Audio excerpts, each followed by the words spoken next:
Olli Bike Worldista morjesta. Istun tässä Honda Foreman 500 FE maastomönkien päällä. Laite on nelivetonen, nestejäähdytteinen, ruiskumoottorilla oleva nelivetomönki. Laitteessa on markkinoinen ainoana aito kova vaihdelaatikko, 5-vaihteinen.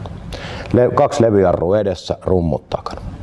Mutta sitten mihin tämä laite sitten soveltuu? Tämä soveltuu hevostiloille, rakennustyömaille, kesämökeille, esimerkiksi veneen vetämiseen ylös tai laiturin vetämiseen ylös. Tai jonnekin metsätilalle. Tai ihan vaan sitten lumityöhommiin kotiin. Lisävarusteet on kattavat, työvalot, vinssit eteen, taakse, vetokoukut, järeimmät renkaat, tukkikärryjen vetoa, mihin saa sitten vielä sitten tietysti laadukkaan Honda-moottori, jos haluaa sitten nostella isompia puukuormia.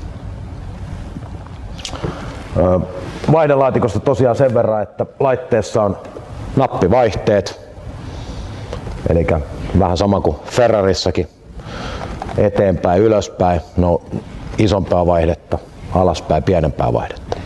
Ei ole kytkintä. Ja jarrut kätevästi, samoin kuin moottoripyörässä, niin tässä käsillä. Plus jalkajarru myös.